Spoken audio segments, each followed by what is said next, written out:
I do want to ask the question about genetics, right? Yeah.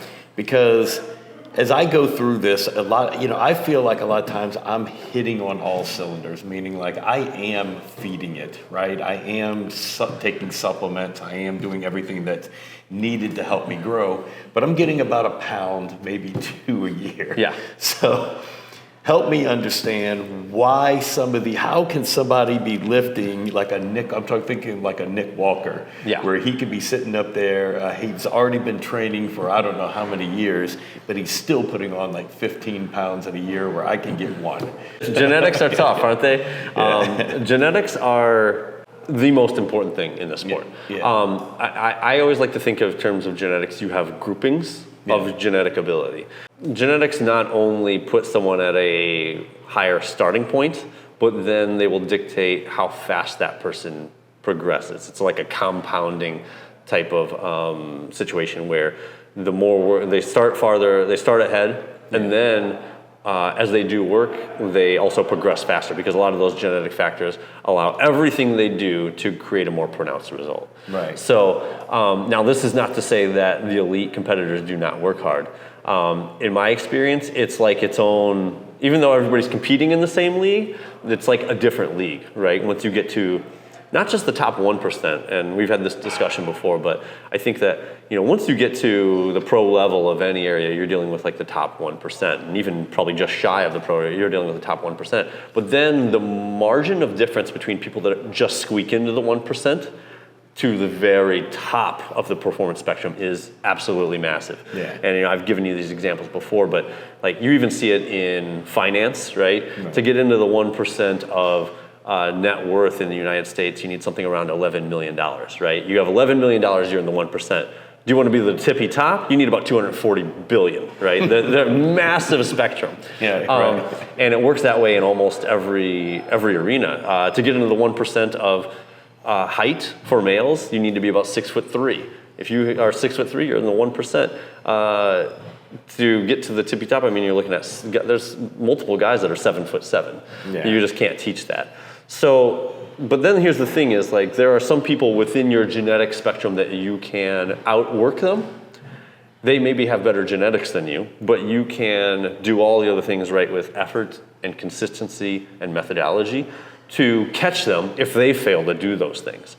So you can make up that ground. But the problem is, if your genetics are here and this guy's genetics are here, if he works just as hard as you, uses all the appropriate tactics, and puts in the equal consistency, you guys are you're not gonna catch him. But if he leaves the door open for you and doesn't work as hard, or maybe doesn't work as smart, then over the course of time, you will pass him. Yeah. So there are unfortunately some people that you're never going to be able to catch. I was a pretty good basketball player in my day. I went to college and played basketball, but I was never going to be as good as LeBron James, even if he didn't touch a ball for 10 years.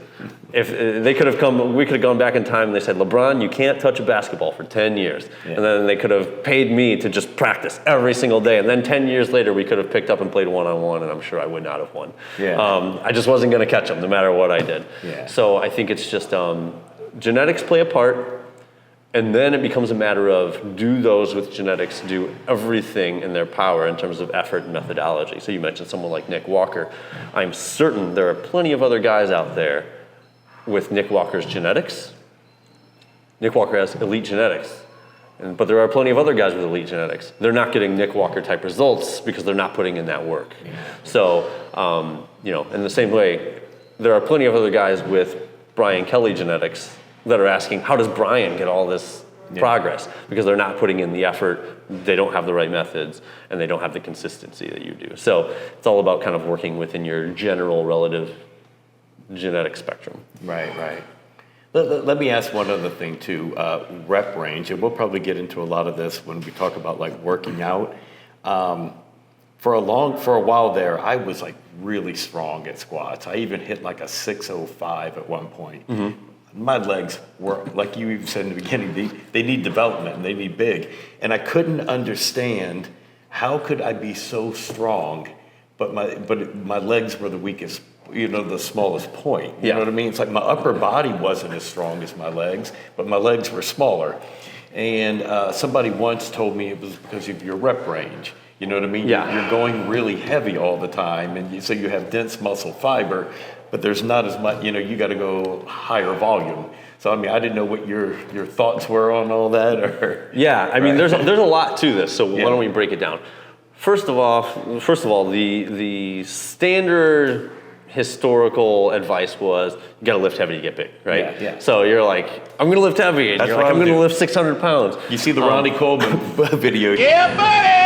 Yeah, buddy. So one thing to keep in mind, having a bit of there's a difference in mentality and approach between bodybuilding and powerlifting. Right. So there is some overlap, right? In the beginning, you come in, I lift heavy, I get stronger, I build more muscle. But then over the course of time, the principle of specificity starts to come into play once you've kind of tapped out on some newbie gains, I would say within the first 5 to 7 years.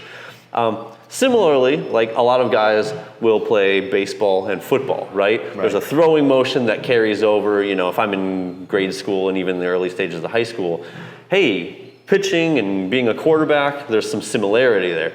But then you don't see guys get to the pro level. They don't want to be a professional quarterback in the NFL, and then they spend half their time pitching in baseball, right? So there's principle of specificity there. At a certain point, you need to decide which is most important to me. Now, the reason I say this, because let's look at the fundamental difference in mentality.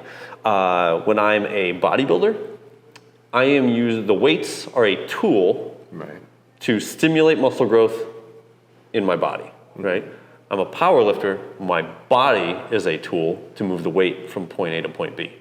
Almost the exact opposite approach here. So how does that play out in real life?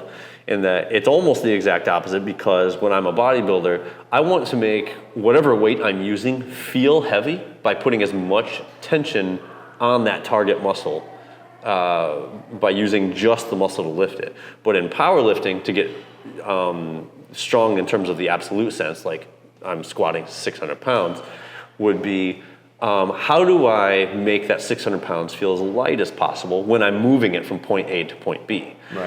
In which case you use things like form to improve leverage, which actually takes tension off of the muscle that you're trying to target. So first off, that's how that can hinder it, right? In terms of strength in the absolute sense. You are getting stronger by reducing that tension. Now, there's another factor, kind of going back to what we were saying before.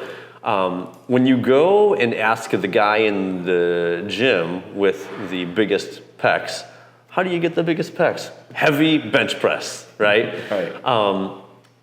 As we discussed before, some people have those natural neurological tendencies to where using their pecs for a pushing motion is a very natural motion for them.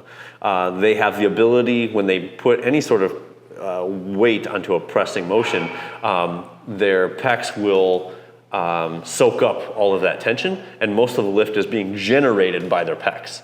But somebody that doesn't have that natural neurological tendency for their pecs, what's going to happen is all of that tension is going to go to the front delts, it's going to go to the triceps, and you'll probably actually tend to avoid putting the tension on the pecs through, once again, leverage advantages. You'll adjust your form a little bit, and it'll make it easier. The research actually shows, and my experience tells me, that the heavier the load you have on the bar, the less control you have over what muscle is doing the lifting.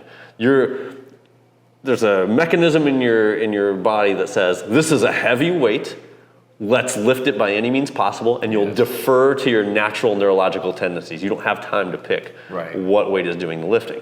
So with you in squats, judging by your development, I think a lot of your lower back is doing the work. I would say. I think even your upper back takes on some of that strain. And I think you are very efficient in your squatting motion. So you don't have time to focus in and be like, I really want my quads to do this work as I'm lifting this weight.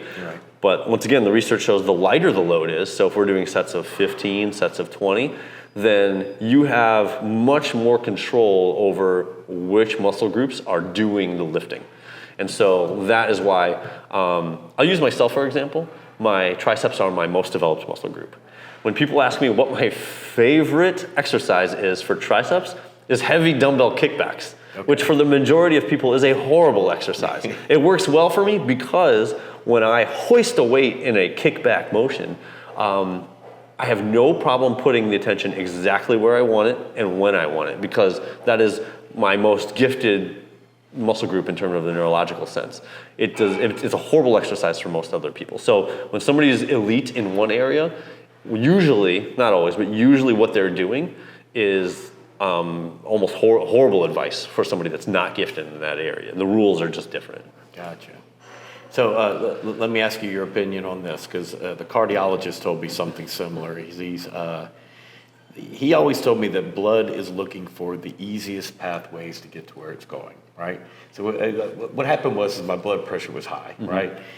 And he said, you got to do some cardio. And I said, well, if my blood pressure is high, doing cardio, isn't that going to make it even go higher, right?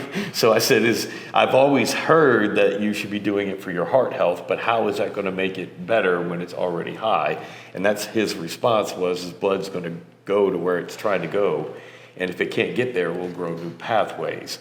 So somebody was trying to explain to me about with high volume training that if you're trying to force a lot of blood into this muscle, because they said if you cut it, take it out, dehydrate it, you just have beef jerky. And there's just nothing but muscle fiber there, and it's not a lot. So they said there's a lot more to your muscle than muscle fiber. And it made me think of what that cardiologist told me, that maybe it's a lot of other factors that help it grow. Yeah, right? There's different types of muscle growth, actually. Yeah. So the research shows that if you're looking at actual contractile protein increase, you're probably going to be, your best bet's probably going to be in the 4 to 7 rep range. Right. But as you said, it's only a smaller portion of what is actually causing the muscle to get bigger. Yeah. There's things like fluid increase and the capacity to store muscle glycogen, and these things can continue to increase over time. Yeah. So it's not like something like, oh, I trained for 8 weeks with high reps and I'm completely maxed out my ability to build muscle from that stance. So really your best bet is going to be using a variety of rep ranges, some heavy to focus on those contractile protein increases, and some high rep ranges to focus more on the fluids that are within the muscle tissue. And so both of them, the thing is, sometimes people, they don't like the idea that, I'm just training to increase how much fluid there is in my muscle tissue and in the cell area. That doesn't appeal to people, but I always say when you're on stage, the judges aren't measuring your contractile proteins, you know what I mean? Yeah. They want to know who's the biggest. It doesn't matter how you got there. Yeah. And so, And then the other thing is, those high rep ranges also have the advantage of, if you are not neurologically inclined to feel a certain muscle group or provide tension to a certain muscle group, the repeated motion of the high reps, doing 20 rep sets, 20 rep sets, 20 rep sets, over the course of time, you can build that neurological connection. Kind of like once you learn how to ride a bike, you know how to ride a bike even if you pick it up 20 years later, because that coordination has already been built. Because at the end of the day, we're just talking about coordination.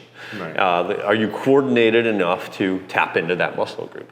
And so the thing is, if you do that, and once you're able to tap into that muscle group, then that has a downstream effect where you can go from being able to tap into that muscle group with high reps, and then you'll be able to tap into that muscle group with lower reps. So first you start with that, and then you can actually start building more contractile proteins in your weaker areas. Some of that I kept thinking that was part of my issues with my legs. It's because a lot of times when I'm doing squats or something like that, I end up getting more out of breath and fatigue before the leg is done. Yeah. Does that make sense? So I'm stopping not because my leg is done, but more like I'm out of breath. Yeah, well, there's your cardio right there. There's my cardio. But yeah, I mean, I think also a lot of times is, with compound movements for the lower body, there's definitely a cardiovascular issue at play. Yeah. I can't say I'm the biggest fan of doing like 30 rep sets for squats or anything like that. I think leg presses tend to be a little bit more effective for the high rep because you're not having to use so much of your body where, the cardiovascular system becomes a limiting factor there.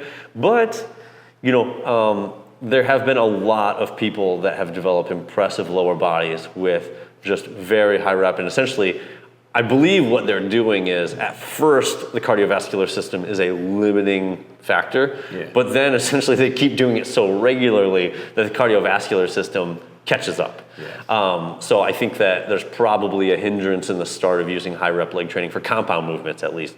It's not going to be an issue with like leg extensions or leg curls or hip thrusts. Right. But I believe that over the course of doing them regularly enough, the cardiovascular system usually catches up and it becomes less of a limiting factor.